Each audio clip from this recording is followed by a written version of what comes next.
Hey everyone, and welcome to This Explainer. Today, we're stepping into a pretty profound and, honestly, mysterious landscape. We often think of our daily struggles as purely physical, right? Like just dealing with the daily grind.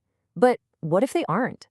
What if what you're actually experiencing is an intense, inner psychological war of the human mind?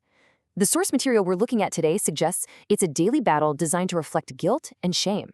A struggle where unseen forces actively ask questions to make you lose confidence and ultimately take the wrong action. But here's the incredible part. Within this very struggle, there is a profound path to spiritual liberation. So, how do we navigate this unseen battlefield? Let's unpack this fascinating narrative of guilt, persecution, and the ultimate journey to the light world.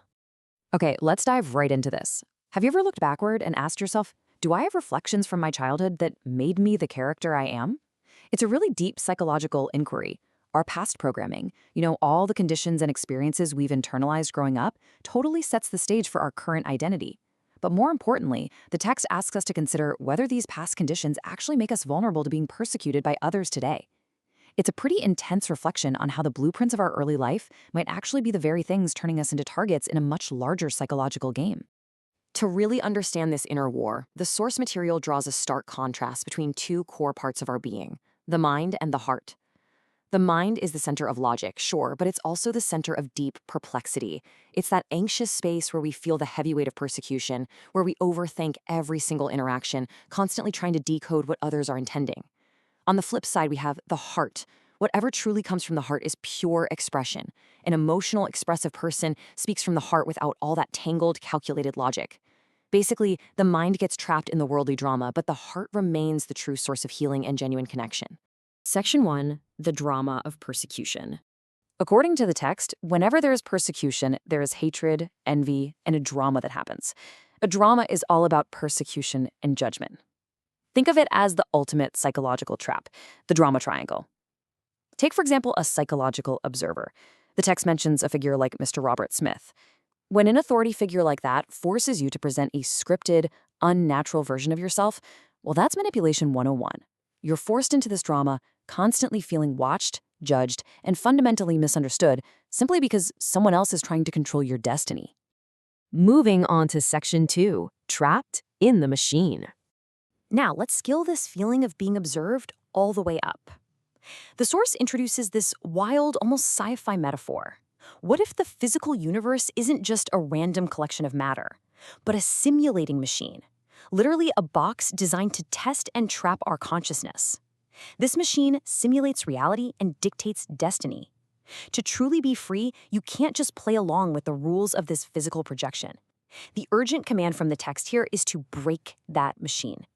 It's a powerful call to shatter the artificial limitations and external control systems that keep human consciousness locked in a state of suffering. And operating within this simulating machine is what the text calls the dark world. Now, this isn't just some vague concept of bad luck. These are specific active forces. The source warns of a deep-seated enemy whose sole purpose is to block your spiritual progress. It utilizes agents, sometimes just people in your everyday life, who are constantly observing you, trying to trigger you. As we touched on earlier, the entire goal of this inner psychological war is to actively ask questions that make you lose confidence, dwell on your shame, and provoke you into taking the wrong action. It's a relentless campaign of psychological sabotage. Which brings us to Section 3, the power of confession. But here's the good news. We aren't meant to stay trapped. To explain how we change our path, the text uses a really interesting analogy: Newton's apple. Just as Newton observed the apple falling and unlocked the laws of gravity, we have to observe our own reality. Every action has an equal and opposite reaction. While we absolutely cannot erase the past, the choices have already been made, we absolutely have the power to make new choices. By recognizing our past and understanding the mechanics of our current situation, we actually seize the agency to completely reprogram our future destiny. So the crucial point here is that the solution is confession. You can say confession is all about programming the mind and removing the negative thoughts from your heart that reprograms you. By declaring something like, "I confess I committed sin under observation," you're recognizing that the unnatural, heavily scrutinized environment forced you into mistakes. It's an admission that completely strips the dark world of its manipulative power over you. By confessing, you take back control, you repair the damage, and you actively reprogram your consciousness for a higher state of being. And that leads us to our final part, Section 4. Entering the light world. Once the mind is reprogrammed and those negative thoughts are completely removed from your heart, it takes you directly to the light world. To truly defeat this simulating machine, you can't fight it on physical terms. You have to rise entirely above it. You have to renounce the manipulatable material things of this world. A new door opens, and the text tells us the key is the Book of Faith. By anchoring your consciousness in faith and the unmanipulated Word of God, you essentially render the entire physical simulation powerless. Now, what's really fascinating about this is how it completely reframes all that painful persecution and drama we discussed earlier. Drawing on Romans chapter 5, verses 3 through 5, the text explains that the suffering inflicted by the dark world isn't actually meaningless. It strictly produces endurance. That endurance builds profound character, and that character ultimately produces hope, a hope that does not put us to shame. It flips the script entirely, right? The very persecution that was meant to destroy your confidence becomes the exact catalyst for your spiritual evolution. The culmination of this grueling psychological journey is a beautiful divine promise from Ezekiel.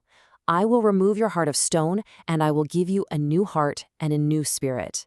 This represents the ultimate reprogramming of the human soul. That rigid, traumatized, perplexed mind is completely replaced. The inner psychological war ends not with some kind of worldly victory, but with a total transformation of the self, allowing you to permanently reside in the light world, equipped with a renewed spirit of peace and grace. So, we are left with a massive paradigm shift, transforming the mundane annoyances and the really deep pains of life into an epic spiritual battle for our very consciousness. And the question posed to all of us today is this: will you remain trapped in the endless drama, the guilt, and the persecution of the dark world? Or will you choose the power of confession, break the simulating machine, and confidently step into the light? It's a profound choice about how we perceive our reality, and ultimately, it's a choice entirely up to you. Thank you so much for joining me on this explainer. I really hope it sparked your curiosity and gave you a totally new lens through which to view your own journey.